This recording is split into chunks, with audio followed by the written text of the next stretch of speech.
Você acha que o seu shape de academia dá trabalho? Imagina o do vilão que precisou literalmente de uma droga militar para não ser amassado pelo Batman. Olá, eu sou o Thomas e hoje vamos ver algumas bizarrices sobre o Bane que as mídias sociais não te contam. Para começar, todo mundo sabe que ele usa o veneno para ficar gigante, mas pouca gente lembra que o Bane nasceu e cresceu em uma prisão de segurança máxima em Santa Prisca. Ele teve que cumprir a pena perpétua do próprio pai falecido desde o dia em que nasceu. Ou seja, o cara já saiu do berço direto pro pavilhão, o que explica muita coisa sobre o temperamento dele. A segunda curiosidade é que o Bane não é só um poço de músculos e anabolizantes ficcionais. Ele é um dos vilões mais inteligentes da DC. O cara aprendeu várias línguas na prisão, leu milhares de livros e deduziu a identidade secreta do Batman sozinho, apenas observando a linguagem corporal do Bruce Wayne. Ele é basicamente um gênio tático que, por acaso, também consegue levantar um carro. E se você acha que a relação dele com o veneno é eterna, saiba que o Bane já se livrou do vício da droga. Em uma HQ clássica, ele percebeu que o veneno o controlava, passou por uma desintoxicação pesadíssima e até se aliou ao Batman por um tempo para caçar os traficantes da substância. Uma bela história de superação se ele não tivesse voltado a quebrar ossos logo depois. Para fechar com chave de ouro, o Bane já foi considerado o herdeiro legítimo de ninguém menos que Ra's al Ghul. O líder da Liga dos Assassinos achou o Bane tão perfeito que tentou casar o vilão com sua filha, Talia al Ghul, para que ele assumisse o império. O Batman perdeu a coluna e quase perdeu a ex-namorada pro bombado. Quer saber disso? Então já esmaga o botão de gostei e me segue aqui para não perder as próximas curiosidades sobre o mundo dos quadrinhos. Você sabia que um dos heróis mais poderosos da DC só virou um homem-máquina porque os próprios pais dele decidiram usar o filho como um rato de laboratório definitivo? Olá, eu sou o Thomas e hoje vamos ver as bizarrices tecnológicas do Cyborg. O Victor Stone era só um atleta genial que queria a atenção do pai cientista, mas acabou sofrendo um acidente bizarro com uma caixa materna. A solução do pai? Reconstruir o moleque usando tecnologia alienígena de ponta, transformando o próprio filho em um roteador de Wi-Fi humano ambulante, e por acaso também tem um canhão de plasma nos braços. Uma bela terapia de choque familiar. Diferente do que muita gente pensa por causa do desenho dos Jovens Titãs, a vida do Cyborg não é só comer pizza e gritar "buia". O cara vive um verdadeiro inferno existencial. Ele está constantemente conectado a toda a internet do planeta ao mesmo tempo. Isso significa que ele tem acesso a todos os segredos de estado do mundo, mas também é obrigado a processar todas as dancinhas de aplicativos e comentários de redes sociais na própria cabeça. É o puro suco da tortura psicológica moderna. O pacote de habilidades dele é um absurdo de apelão. O Cyborg consegue hackear os computadores do Batman em segundos,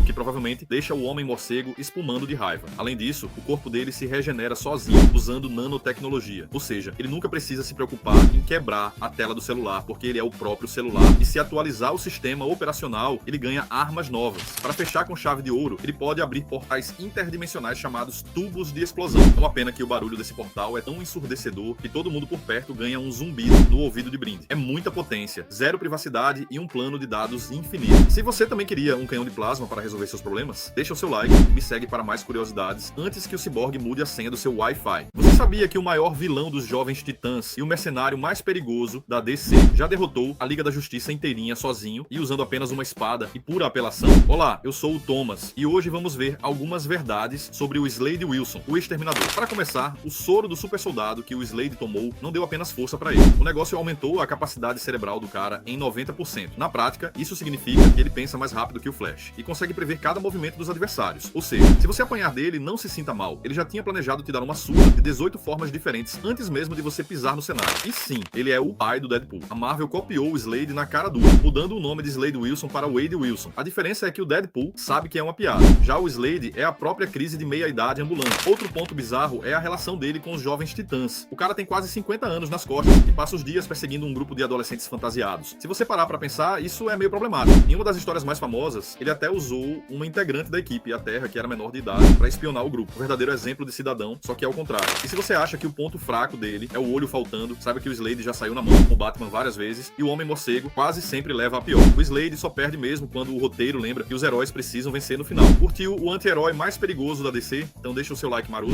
e me segue aqui para não perder as próximas curiosidades. Você reclama dos seus irmãos, mas imagina ter uma irmã que é a literal deusa da morte e que quer destruir a sua casa só por pirraça. Olá, eu sou o Thomas e hoje vamos ver algumas verdades bem ácidas sobre a ela. No cinema, ela foi apresentada como a filha primogênita de Odin e irmã mais velha do Thor. Mas nas histórias em quadrinhos originais, a árvore genealógica é muito mais confusa e bizarra. Nas HQs, a Hela é, na verdade, filha de Loki, com uma gigante chamada Angrboda. Sim, você não ouviu errado. Nos quadrinhos, ela é sobrinha do Thor, o que significa que, na Marvel, o Loki conseguiu a proeza de ser pai de alguém que nasceu antes dele mesmo devido aos ciclos de Ragnarok. Uma verdadeira bagunça temporal que nem o Esquadrão da Moda de Asgard conseguiria explicar. Outro detalhe perturbador que o filme escondeu sob aquela capa estilosa é sobre o próprio corpo da vilã. Nos quadrinhos, o lado direito da Hela é o de uma mulher viva e lindíssima, mas o seu lado esquerdo é completamente morto, decadente e esquelético. Ela só consegue manter a sua forma jovem e poderosa por inteiro graças à sua capa mágica. Sem ela, metade do seu corpo vira um cadáver em decomposição na hora. Ou seja, ela literalmente depende de um acessório de moda para não desmoronar em público. Para fechar com chave de ouro, a Hela já governou um reino chamado Hel, que é basicamente o lixão das almas sem glória de Asgard. Mas ela ficou tão entediada com os mortos que decidiu invadir o inferno do Mephisto só para expandir o seu território e ter mais pessoas para torturar. O Mephisto teve que suar a camisa para expulsar a deusa da morte de lá, provando que o nível de toxicidade dela supera qualquer esse que você já teve na vida. Curtiu o vídeo? Então esmaga o like e me segue para mais curiosidades. Você sabia que o Homem-Aranha mais rabugento do futuro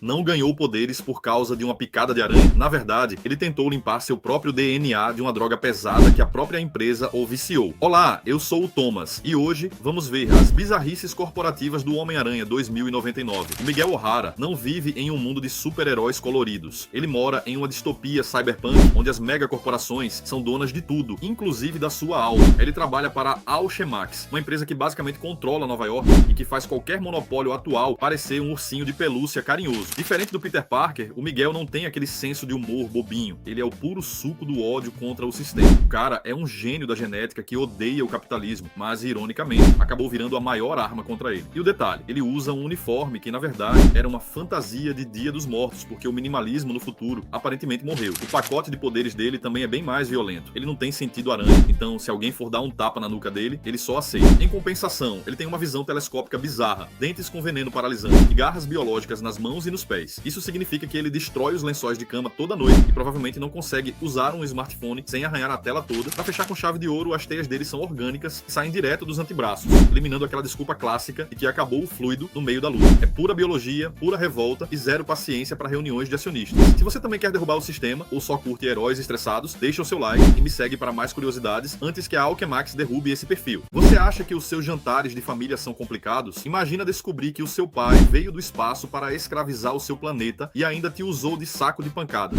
Olá, eu sou o Thomas e hoje vamos ver algumas verdades bem ácidas sobre o Omni-Man. Todo mundo sabe que o Nolan Grayson é uma cópia maligna do Superman, mas o que quase ninguém te conta é que a maior fraqueza dele não é uma pedrinha verde brilhante. Os Viltrumitas têm um ouvido interno incrivelmente sensível, o que significa que uma frequência de som certa pode fazer o cérebro deles derreter por dentro. Pois é, o ser mais poderoso da Terra pode ser derrotado por um zumbido chato. Além disso, a famosa redenção dele nas HQs é uma das coisas mais bizarras e rápidas da cultura pop. Depois de quase matar o próprio filho e abandonar o planeta, o Nolan foge para o espaço, encontra uma raça de insetos humanoides roxos chamados Mantis, se casa com a rainha deles e vira o líder supremo daquele lugar. O cara foi de colonizador implacável a rei dos insetos em tempo recorde, mostrando que a carência dele realmente não tem limites. E para fechar, sabe por que os Viltrumitas demoraram tanto para dominar o universo, já que eles são tão absurdamente fortes? A resposta é uma peste terrível chamada vírus do flagelo. Essa doença biológica dizimou nada menos que 99% da população de Viltrum, restando apenas um punhado de sobreviventes. Ou seja, o império do Omni-Man só é perigoso porque eles são a elite da elite, porque o resto foi varrido do mapa por um resfriado espacial maligno. Curtiu saber disso? Então já esmaga o botão de like, me segue aqui para não perder mais curiosidades e até a próxima. Você realmente acha que o Senhor das Estrelas é só um cara engraçado que dança para salvar o universo? O líder dos Guardiões da Galáxia esconde segredos tão bizarros que fariam o Thanos ter crises de ansiedade. Olá, eu sou o Thomas e hoje vamos ver algumas verdades bem peculiares sobre o Peter Quill. Para começar, nos quadrinhos, ele não foi abduzido por alienígenas de forma aleatória enquanto chorava. Ele foi gerado durante um alinhamento planetário incomum e o homem que achava que era o pai dele tentou matá-lo com um machado logo após o parto, achando que ele era um alien. Uma bela recepção calorosa para um recém-nascido, não é? E se você acha que a linhagem dele nos cinemas com o Ego já era complicada, nas HQs o pai pai dele é Jason, o imperador do planeta Spartax. O cara é basicamente um ditador intergaláctico mimado. Ou seja, a rebeldia do Peter Quill não é charme, é só trauma familiar acumulado de proporções cósmicas. Outro detalhe que o cinema escondeu é que o codinome Senhor das Estrelas não veio da mãe dele. Originalmente, Peter roubou o manto e a nave senciente chamada Chip, com quem ele tinha uma ligação mental tão íntima que beirava o bizarro. Sim, ele tinha uma relação incrivelmente profunda com uma nave espacial, o que explica muita coisa sobre a carência dele. Se você descobriu que o Peter Quill é mais problemático do que parecia, deixa o seu like e me segue aqui para mais curiosidades ácidas.